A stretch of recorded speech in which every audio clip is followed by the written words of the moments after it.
warahmatullahi wabarakatuh. Saya atas nama Nur Anissa dari Prodi Ekonomi Syariah semester 6C. Pada kesempatan kali ini, saya akan mereview sebuah jurnal ilmiah syariah volume 18 nomor 1 tahun 2019 yang berjudul Perkembangan Peraturan tentang Pengelolaan Zakat di Indonesia. Penulis dari jurnal ini yakni Widi Nopiardo. Adapun masalah yang dibahas dalam jurnal ini yaitu seiring perkembangan zaman, peraturan yang ada terkadang tidak lagi mengakomodir persoalan. Karena itu diperlukan peraturan-peraturan terbaru tentang pengelolaan zakat. Oleh karena itu, di dalam jurnal ini berusaha atau mencoba untuk memaparkan tentang perkembangan peraturan tentang pengelolaan zakat berdasarkan hierarki peraturan perundang-undangan di Indonesia. Teman-teman juga perlu ketahui bahwa pada dasarnya peraturan pengelolaan zakat ini memuat sejumlah ketentuan, sanksi, larangan, dan sebagainya. Adapun jenis penelitian yang digunakan yaitu menggunakan penelitian kepustakaan atau library research dengan menggunakan analisis deskriptif kualitatif, yakni menjelaskan data-data secara mendalam serta menyimpulkan temuan yang ada. Adapun jenis data yang digunakan yaitu menggunakan data sekunder, yaitu data dari buku-buku, media internet, dokumen maupun penelitian terdahulu yang mengkaji mengenai perkembangan peraturan tentang pengelolaan zakat di Indonesia. Pengertian peraturan. Selanjutnya adalah pengertian peraturan. Adapun pengertian peraturan menurut KBBI adalah tataan, petunjuk, kaidah dan ketentuan yang dibuat untuk mengatur. Sedangkan menurut Bayu Arsadinata dalam situsnya Error Hyperlink Reference Not Valid, ia mengemukakan bahwa peraturan adalah pedoman agar manusia hidup tertib dan teratur. Hierarki peraturan perundang-undangan. Adapun hierarki peraturan perundang-undangan di Indonesia memiliki arti penting mengingat hukum adalah sah jika hukum tersebut dibentuk atau disusun oleh lembaga atau pejabat yang berwenang dengan berdasarkan norma yang lebih tinggi. Norma yang lebih rendah tidak akan bertentangan dengan norma yang lebih tinggi sehingga tercipta suatu kaidah hukum yang berjenjang atau hierarki.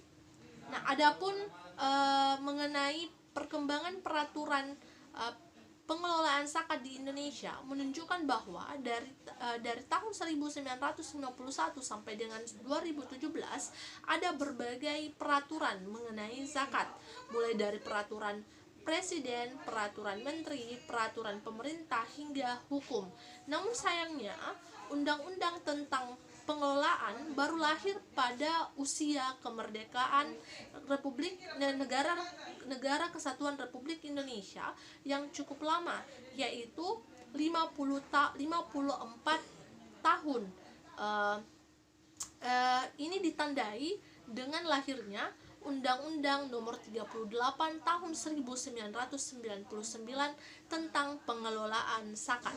Cikal bakal terwujudnya Undang-Undang Nomor 38 Tahun 1999 tentang pengelolaan zakat, yaitu Musyawarah Kerja Nasional 1, lembaga pengelola SIS dan forum zakat yang dibuka oleh Bapak Presiden B.J. Habibie pada tanggal 7 Januari 1999.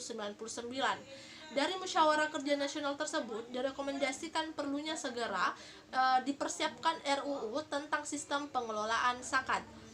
Seiring perkembangan zaman, maka ada hal-hal yang ditemukan belum diakomodir oleh Undang-Undang Nomor 38 Tahun 1999. Oleh karena itu, perlu adanya revisi terhadap undang-undang tersebut agar tercapai optimalisasi pengelolaan zakat di Indonesia. Hasil dari pengelolaan zakat di Indonesia, hasil dari revisi tersebut adalah terbentuknya Undang-Undang Nomor 23 Tahun 2011 tentang pengelolaan zakat, disusul dengan terbitnya Peraturan Pemerintah Republik Indonesia Nomor 14 Tahun 2014 tentang pelaksanaan Undang-Undang Nomor 23 Tahun 2011 tentang pengelolaan zakat. Selain itu juga terbit instruksi Presiden atau Inpres nomor 3 tahun 2014 tentang optimalisasi pengumpulan zakat di kementerian atau lembaga, sekretariat jenderal lembaga negara, sekretariat jenderal komisi negara, pemerintah daerah, badan usaha milik negara, dan badan usaha milik daerah melalui Badan Amil Zakat Nasional. Di samping itu juga lahir beberapa peraturan lainnya tentang zakat. Dalam Outlook Zakat Indonesia 2017, Basnas diungkapkan bahwa zakat adalah salah satu sektor penting dalam filantropi Islam. Sebagai rukun Islam ketiga, zakat wajib dibayarkan oleh setiap muslim yang memenuhi syarat atau muzaki untuk menyucikan hartanya dengan cara menyalurkan zakatnya kepada mustahik atau penerima zakat. Fungsi zakat tidak hanya untuk menolong perekonomian mustahik, tetapi juga sebagai instrumen penyeimbang dalam sektor ekonomi nasional. Dalam jangka panjang, tujuan utama zakat adalah untuk mentransformasi para mustahik menjadi muzaki. Hal itu menunjukkan bahwa zakat memiliki potensi untuk mengatasi kesenjangan ekonomi dan kemiskinan di suatu negara. Integrasi zakat dalam era modern ini diharapkan dapat menunjang kemandirian ekonomi umat karena konsep zakat pada masa awal kerasulan merupakan fondasi pembangunan ekonomi umat. Integrasi zakat ke dalam peraturan perundang-undangan sangat dibutuhkan dalam rangka mewujudkan kesejahteraan umat. Implementasi zakat dalam konteks masyarakat modern membutuhkan regulasi yang komprehensif.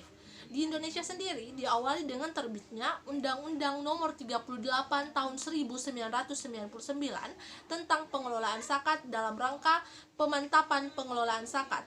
Akhirnya lahir undang-undang yang baru, yaitu Undang-Undang Nomor 23 Tahun 2011 tentang pengelolaan zakat. Tujuan dari terbitnya Undang-Undang zakat adalah meningkatkan fungsi dan peranan organisasi pengelola zakat untuk meningkatkan kesejahteraan masyarakat dan keadilan sosial.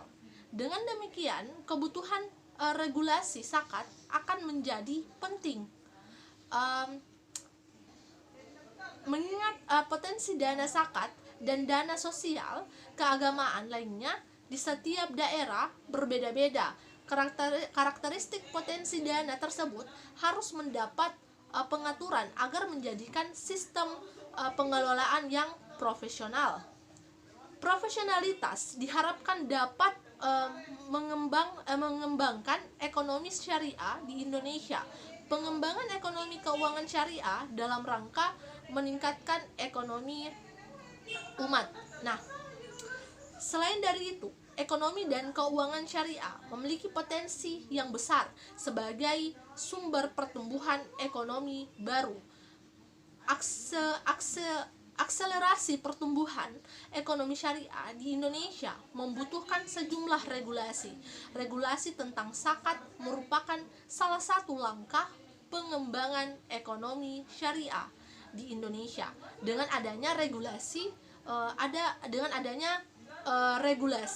ada kepastian hukum utamanya bagi organisasi pengelola zakat, baik itu Basnas maupun LAS. Itu sekian review dari jurnal saya terkait tentang jurnal yang berjudul Perkembangan Pengelolaan Peraturan tentang zakat di Indonesia itu sendiri. Sekian dari saya. Wassalamualaikum warahmatullahi wabarakatuh.